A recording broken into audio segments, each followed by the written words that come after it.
राधे राधे। मैं आर्यल मौर्य कक्षा 6 हिंदी के अंतर्गत पढ़ाई जाने वाली पुस्तक महान व्यक्तित्व में आप सभी का स्वागत है। इसके पूर्व के वीडियो में हम लोगों ने पढ़ा पाठ 6 गुरु गोरखनाथ, और आज हम लोग इस वीडियो के माध्यम से पढ़ेंगे पाठ 7 एकलव्य। तो आइए बिना देखिए, इसके अंतर्गत इसमें संदर्भ संग व्याख्या पूछा नहीं जाता है, इसलिए इसमें मैं आप लोगों को बताऊंगा व्याख्या, पाठ का सारांश। इसमें मैं आपको पाठ का सारांश बताऊंगा और पाठ के सारांश के बाद फिर मैं प्रश्न अभ्यास कराऊंगा। तो चलिए बिना विलंब के शुरू करते हैं। पाठ का सारांश। एकलव्य हस्तिनापुर के निकट वन के पास बस्ती के सरदार हिरण्यधेनु का पुत्र था। तीर चलाने में हस्तिनापुर के आसपास एकलव्य की बराबरी करने वाला कोई नहीं था। एकलव्य और अधिक निपुणता प्राप्त करने के लिए गुरु द्रोणाचार्य के पास गया। द्रोणाचार्य बाण विद्या के अद्वितीय आचार्य थे। उन्होंने तीर चलाकर किसी राजकुमार की अंगूठी को कुएं से बाहर निकाल दिया था। हस्तिनापुर आकर रंगभूमि में दोपहर के समय एकलव्य ने राजकुमारों को अभ्यास करते और बाण चलाते देखा। अर्जुन की धनुर्विद्या देखकर एकलव्य के मुख से वाह वाह शब्द निकला। सब राजकुमारों का एकलव्य की तरफ ध्यान आकृष्ट हुआ। आचार्य ने उसे संकेत से बुलाया। एकलव्य ने चरण छूकर प्रणाम किया। आचार्य के आदेश से उसने तीर चलाकर और सही निशाना लगाकर सबको चकित कर दिया। आचार्य के पूछने पर उसने अपना परिचय देकर धनुर्विद्या सीखने की अभिलाषा व्यक्त की। द्रोणाचार्य की व्यवस्था से निराश होकर एकलव्य ने कहा, मैं तो आपको गुरु मान चुका हूँ।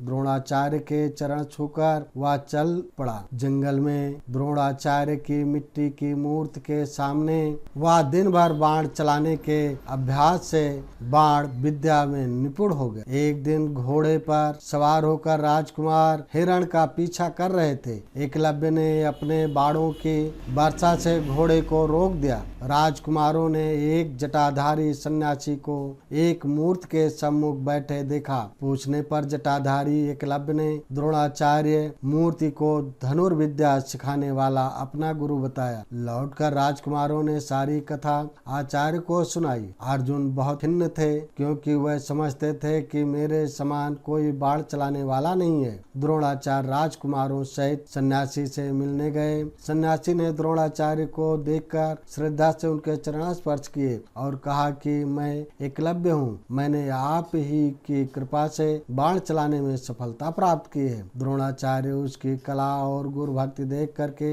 बहुत प्रसन्न हुए। उन्होंने गुरु दक्षिणा में एकलव्य से उसके दाहिने हाथ का अंगूठा मांगा। एकलव्य ने अपने दाहिने हाथ का अंगूठा काटकर उनके चरणों में रख दिया। सच है, श्रद्धा से ज्ञान की प्राप्ति होती है। और अब हम लोग सच है श्रद्धा लभते ज्ञानम, श्रद्धा से ज्ञान की प्राप्ति होती है, अभ्यास और प्रश्न करेंगे। चलिए नंबर 1 देखते हैं। निम्नलिखित प्रश्नों के उत्तर लिखिए। एकलव्य कौन था? तो इसका उत्तर हो जाएगा, एकलव्य हस्तिनापुर के निकट के वन में बसे एक बस्ती के सरदार हिरण्यधेनु का पुत्र था। और अब अगला है, पेड़ से फल गिराने के लिए एकलव्य ने बालकों को कैसे प्रोत्साहित किया? तो इसका उत्तर हो जाएगा, पेड़ से फल गिराने के लिए एकलव्य ने तीर चलाने की बात कहकर बालकों को प्रोत्साहित किया। और अगला प्रश्न है, द्रोण ने एकलव्य को अपना शिष्य बनाने से इनकार क्यों कर दिया? तो इसका उत्तर हो जाएगा, द्रोण ने एकलव्य को अपना शिष्य बनाने से इनकार इसलिए कर दिया क्योंकि वह राजकुमारों के अतिरिक्त किसी को बाण विद्या नहीं सिखाते थे।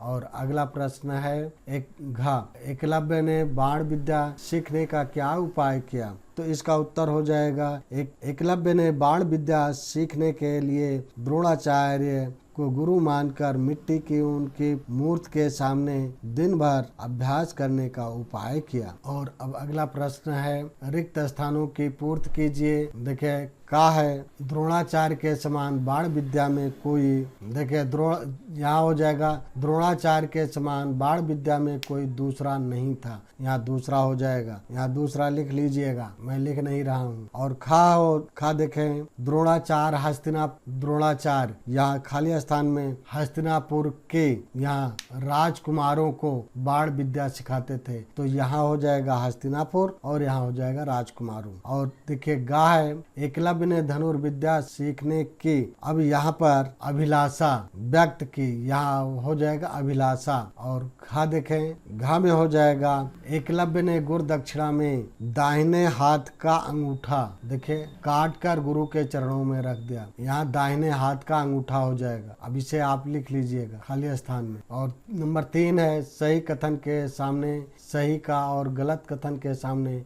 गलत का निशान लगाइए। देखिए कहा द्रोणाचार्य बालक के कौशल से अप्रसन्न हुए, नहीं वो प्रसन्न हुए थे, ये गलत बात कहा गया है, यहाँ गुणे का निशान हो जाएगा। और फिर देखिए खा है एकलव्य ने कहा मैं आपको गुरु मान चुका हूँ, ये बात सही है, यहाँ सही का निशान लगा दीजिएगा। और गा द्रोणाचार्य को एकलव्य की गुरु भक्ति से प्रसन्नता हुई, ये बात भी सही है। और अब योग्यता विस्तार है, गुरु द्रोणाचार्य ने एकलव्य को धनुर्विद्या की शिक्षा नहीं दी और उल्टे गुरु दक्षिणा में दाहिने हाथ का अंगूठा मांग लिया। इस घटना के संबंध में अपने विचार लिखिए। इस पर आप लोग अपने विचार जरूर लिखिएगा, इसे छोड़िएगा नहीं। इस वीडियो में इतना ही। वीडियो को लाइक करें, शेयर करें, चैनल पर नए हैं तो सब्सक्राइब करें। सब्सक्राइब करने के बाद बेल आइकन जरूर प्रेस कर दें। बेल आइकन प्रेस कर देने पर मेरी वीडियो जैसे ही अपलोड होगी उसकी नोटिफिकेशन तुरंत आपके मोबाइल पर पहुंच जाएगी और आप मेरी वीडियो सबसे पहले देख सकेंगे। जय हिंद, जय भारत।